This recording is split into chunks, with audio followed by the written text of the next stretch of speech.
सास बहू का लिव इन रिलेशन। नेहा खुले विचारों वाली लड़की थी। अरे नेहा, क्या दिन में सोती है?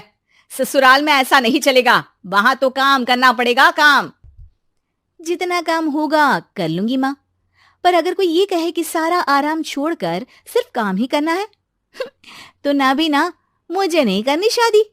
अरे कैसी बात कर रही हो? अच्छा चलो जाकर नहा लो, मैं नाश्ता लगा देती हूँ, फिर तुम्हें कॉलेज भी तो जाना है। नेहा कॉलेज के लिए निकल जाती है। वो सोचने लगती है कि ससुराल में वो कैसे मैनेज करेगी। क्या हुआ नेहा, परेशान लग रही हो? अरे यार, तू तो मुझे जानती है ना, मुझे अपनी लाइफ बिल्कुल परफेक्ट चाहिए, लेकिन लग नहीं रहा लोग मानेंगे। यार कहीं मेरी शादी ऐसे घर ना हो जाए जहां मेरी जिंदगी ही नरक हो जाए। अरे मैंने ना कल एक इंग्लिश फिल्म देखी थी, उसमें भी कुछ ऐसी ही समस्या थी हीरोइन की। अच्छा, तो फिर क्या किया उसने? उसने तो अपने होने वाले पति से साफ साफ कह दिया कि वो पहले उसके घर कुछ दिन तक बिना शादी के रह कर देखेगी, और अगर ठीक लगा तो ठीक, वरना तेरे मेरे रास्ते अलग। अरे हाँ यार, ये तो बिल्कुल सही आइडिया दे रही है तू मुझे। चल मैं तो चली, थैंक्स यार, तूने मेरी प्रॉब्लम सॉल्व कर दी। ये बोलकर नेहा खुशी खुशी वहां से निकल जाती है, लेकिन पीछे से उसकी सहेली कहती है, अरे नेहा, नहीं नहीं कुछ नहीं सुनना मुझे। ये बोलकर वो वहां से चली जाती है। हे भगवान, पूरी बात सुने बिना ही चली गई। अरे वो तो विदेशी फिल्म थी, वहां सब चलता है, लेकिन ये तो भारत है, सभ्यता और संस्कारों वाला देश, जहां शादी से पहले लड़की को ससुराल में नहीं रखा जाता। खैर, नेहा मस्त होकर घर आती है। नेहा, कल तुझे लड़के वाले देखने आने वाले हैं, और हाँ, इस बार कोई बहाना नहीं चलेगा।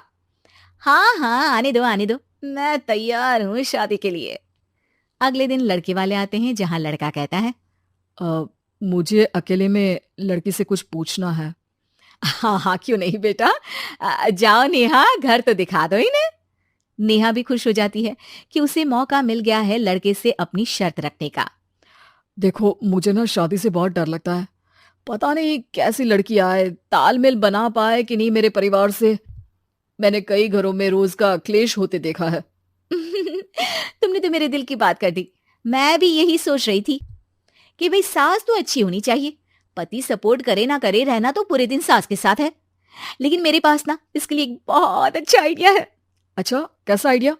क्यों ना शादी के पहले मैं कुछ दिनों तक तुम्हारे घर आकर रह लूं, तुम लोग मुझे समझ लेना, मैं तुम लोगों को समझ लूंगी। ठीक लगा तो शादी, वरना टाटा बाय बाय। क्यों? लड़के को नेहा की बात में दम लगता है। वो घर के सभी लोगों के सामने नेहा की बात रखता है। अरे पागल हो गई है क्या? ये कैसी शर्त है? अरे शादी से पहले मैं क्यों तुझे किसी और के घर भेजूंगी रहने? अरे लड़की के ख्याल तो 20 साल आगे के हैं, इतनी भी खुले विचारों वाली लड़की नहीं चाहिए हमें। अरे माँ, क्या बुरा और गलत बोल रही है ये? रहना तो हम दोनों का है ना। कल को कोई परेशानी आई तो तुम सब तो ये बोलकर निकल जाओगे कि जिंदगी तुम लोगों को ही निभानी है, तुम लोगों को जो करना है करो। तब क्या करूंगा बताओ? सबके समझाने पर वो लोग मान जाते हैं। वाह, मैं 2-3 दिनों में पैकिंग कर लूंगी, तो आकर मुझे ले जाना। और नेहा पहुंच जाती है विशाल के घर। आओ आओ, ये रहा तुम्हारा कमरा।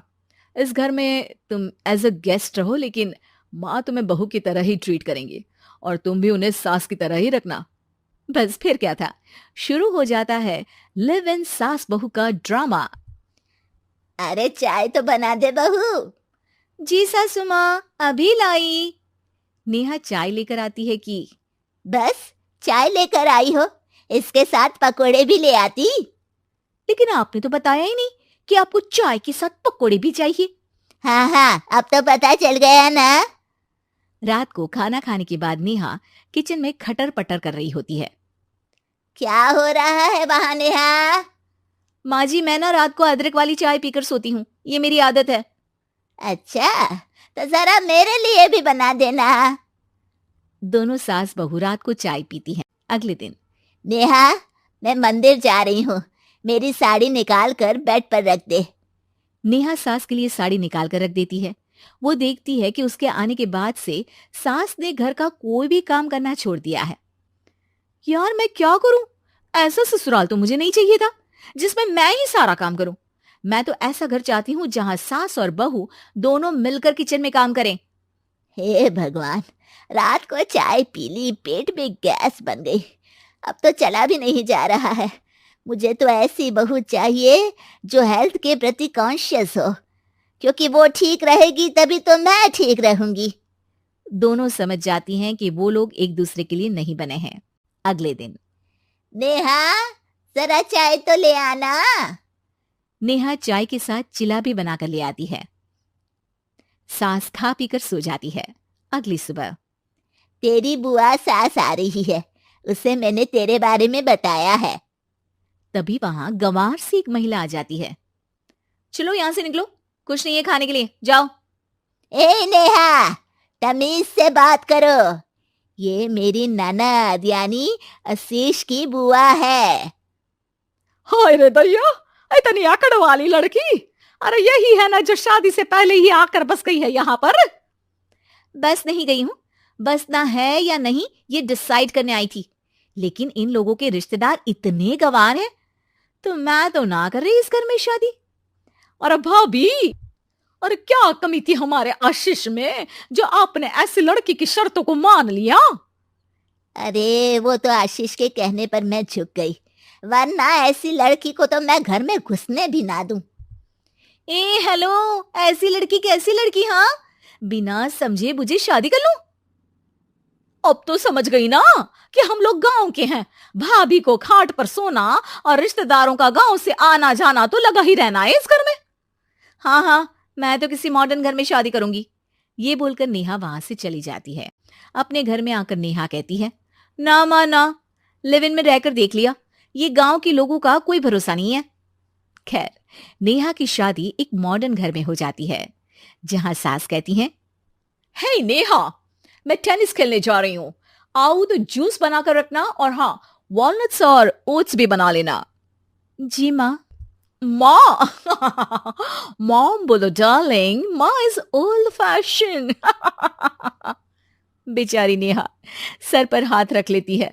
हे भगवान, ये सास तो सास ही होती है, गांव की हो या शहर की।